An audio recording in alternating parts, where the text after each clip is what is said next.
سجدہ تو اظہار تعظیم کا ایک ذریعہ تھا، اظہار تعظیم کا ایک ذریعہ تھا، مقصد تو تعظیم کرانا ہے۔ اور اب جو سجدے سے انکار کرے وہ سجدے سے نہیں انکار کرتا، وہ تو اصل مقصد سے انکار کرتا ہے۔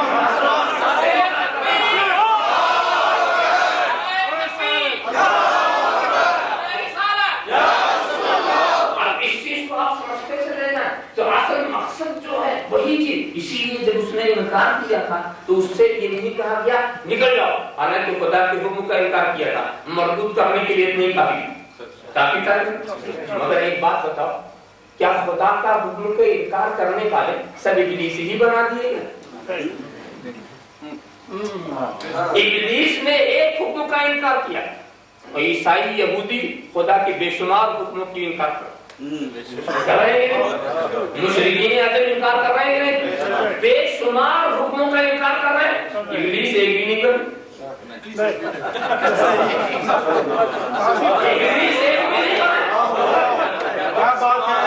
حکم کے انکار سے کوئی ابلیس ہوتا تو سارے عیسائی ابلیس کو جانا چاہتے، سارے یہودی ابلیس کو جانے چاہیے، بالکل یعنی ان سے توبہ کی توفیق چھین ہی لینا چاہیے، مگر انہیں بھی توبہ کی توفیق مل رہی ہے کہ نہیں مل رہی؟ اچھا جناب والا، اور اگر وہ نافرمانی سے، چونکہ اس نے نافرمانی کی تھی اس لیے اسے مردود کیا گیا، تو نافرمانی تو لوگ کلمہ پڑھ کے کر رہے ہیں، نافرمانی کا جہاں تک سوال ہے تو کلمہ پڑھ کے کر رہے ہیں، تو کیا یہ ابلیس ہو گئے؟ کیا یہ شیطان ہو گئے؟ کیا خدا کی رحمت سے یہ مایوس ہو گئے؟ معلوم ہوا کہ نہ نافرمانی کی وجہ سے وہ ابلیس بنا، نہ انکار کی وجہ سے ابلیس بنا ہے، ابلیس بنا ہے وجہ انکار، وجہ انکار کیا ہے؟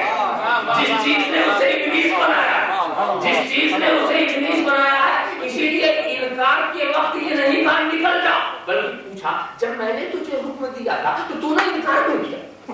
یہ ظاہر کرتے ہیں جب میں نے یہ حکم دیا تھا تو وجہ بتا دے، وجہ انکار تو ہی ظاہر کر دے تاکہ تیری اولاد کبھی انکار نہ کر سکے، تو اپنی زبان سے کہہ دے کہ تو نے انکار کیوں کیا؟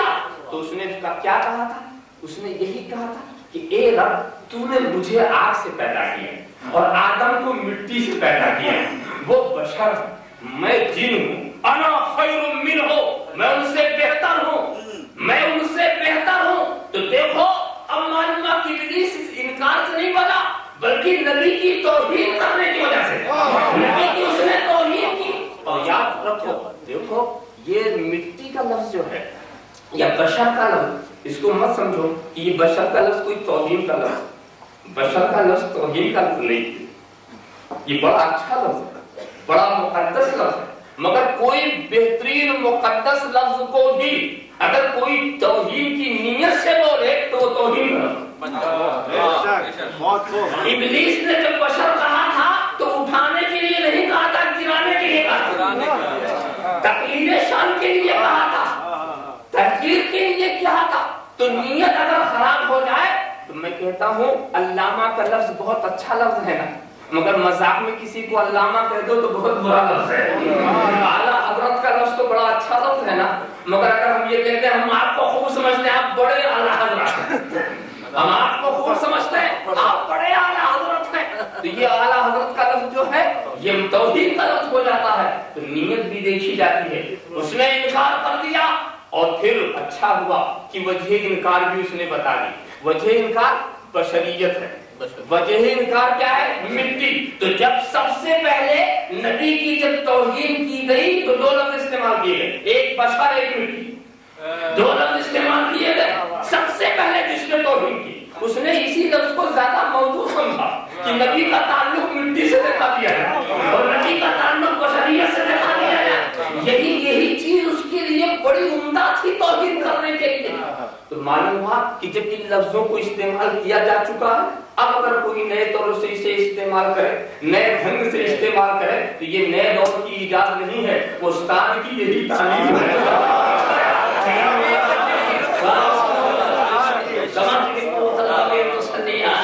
آپ خیال کرتے چلے جائیں تو میں یہی کہہ رہا تھا، تو یہ کہہ رہا تھا کہ اتنی عبادتوں ریاضتوں کے باوجود دل کی جو کیفیت تھی ظاہر ہوئی کہ نہیں؟ جس کے دل میں نبی کی تعظیم تھی جھک گئے اور جس کے دل میں تعظیم نہیں تھی وہ